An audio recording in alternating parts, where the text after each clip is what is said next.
Okay, here's Detroit Public Library. Let's go in and check it out.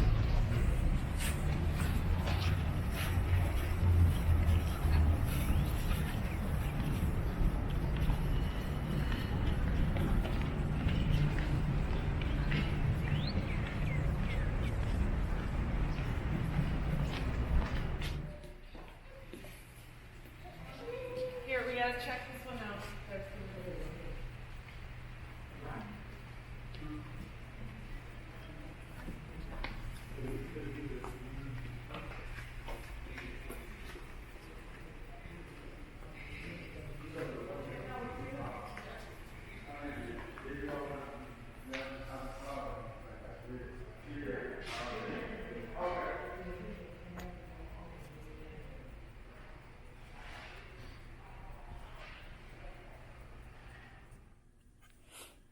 Okay.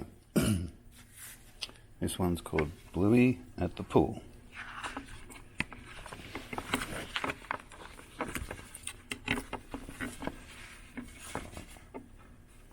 It's a hot summer's day and Bluey wants to know what the family is going to do. Nothing until you've cleaned your teeth, says Mum, but Bluey doesn't want to. Dad bursts in. Let's go for a swim in Uncle Stripe's pool, yells Dad. Yeah, cry the girls. Boring things are important too, says Mum. Bluey thinks that if boring things were important, then they would be more fun.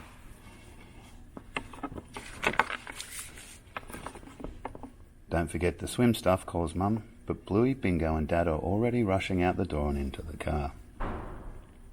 Mum is such a fusspot. She always makes us do boring things, says Bluey. She does, says Dad. When they get to Uncle Stripe's, Bluey leaps down onto the footpath. It's hot. Bluey and Bingo don't have their sandals. Ow, ow, ee. So Dad ends up carrying them. I'm a giraffe, shouts Bingo. Then it's time for Bluey and Bingo to put on their rashies and sunscreen. But Dad has forgotten them. We'll just have to stay in the shady bit and we'll put our hats on, says Dad. What hats? Asks Bluey.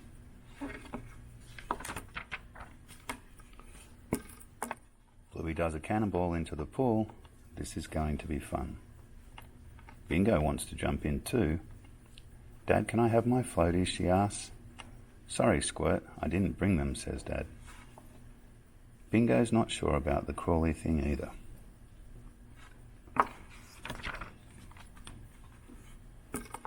Bluey wants to swim all the way to the other end of the pool, but she can't go into the sunny bit. You've got no sunscreen on, reminds Dad. Dad, is the shady bit going to get bigger or smaller? Asks Bluey. Ah, bigger for sure, says Dad.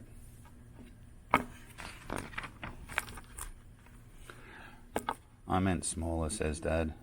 Pool doesn't seem that much fun anymore.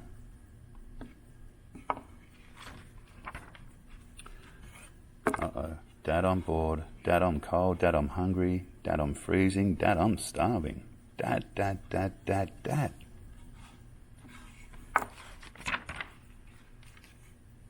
Okay, can everyone stop saying Dad, says Dad. I think Dad is actually boring. Mum is way more fun, declares Bluey. A warm voice floats into the pool area. Oh, that's nice to hear, says Mum. I brought all the swim stuff you left behind. Mum, Mum, shouts Bingo and Bluey. Mum even remembered to bring some morning tea. After they've eaten, Mum helps Bluey put on some sunscreen and Dad helps Bingo's with her floaties. So boring things are important sometimes then, asks Mum. Yes, agrees Bluey. Where you can see all sorts of things. Oh, what's that? Goggles mean Bluey can play torpedo, floaty means Bingo can escape from the crawly thing, and sinkies take you to the very bottom of the pool. I missed that page. Here we go. Where you can see all sorts of things. Okay, I've got another Bluey book.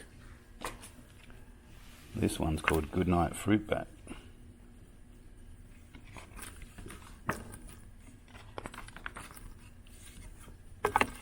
Bluey, Bingo, Mum and Dad are playing pop-up croc.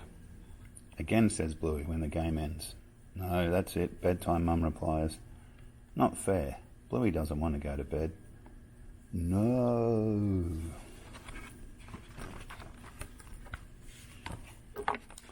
All right, says Dad, following Bluey and Bingo outside. Say goodnight to the animals.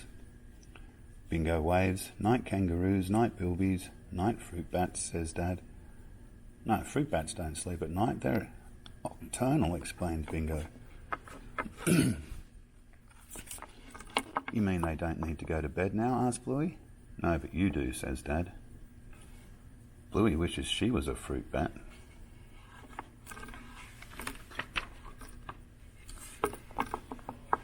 But fruit bats don't get to play rocket ship. Dad zooms Bluey and Bingo upstairs to the bathroom. I don't need a shower, complains Bluey. Yeah, you do, you grub, says Dad. Not fair. I bet fruit bats don't have to have showers, says Bluey. Poor. But fruit bats don't get to play penguins. Look at me, Mum, says Bluey. Wee. Wackadoo, says Mum.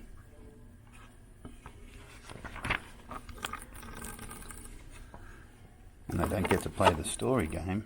Dad starts reading. She opened the door, but out jumped a huge, hairy snore. Zzz. Wake up, the kids squeal. Spider, Dad yells.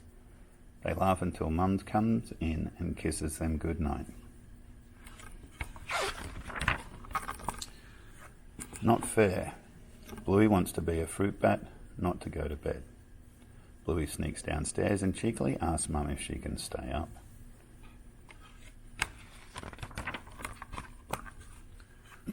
Dad is asleep on the floor dreaming about playing touch footy. He doesn't get to play much anymore, Mum explains. Why doesn't he get to play it for real life? Asks Bluey. He's busy, sweetheart, working and looking after you two. That doesn't seem fair. Bluey has an idea. If Dad dreams about footy, maybe she can dream about being a fruit bat, and she runs back up to bed.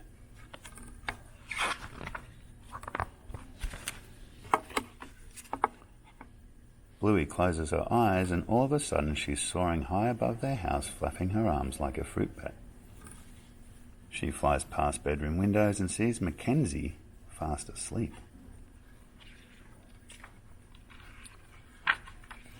She gets massively full of eating lots of fruit, and then Bluey hears a familiar voice in the distance.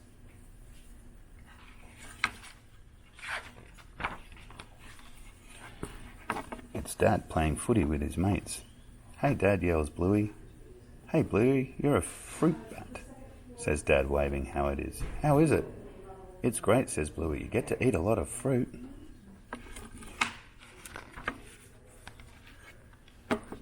Looks like Dad is having a lot of fun playing footy. No wonder he misses it. It's time to head home.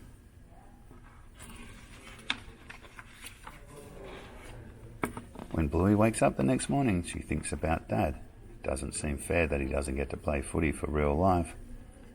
But she's never heard him whine about it, not even once. I had the most amazing dream, Bluey says, walking into the kitchen for breakfast. Dad's doing sit-ups so he's ready for when he plays footy again one day, and Bluey has something to tell him.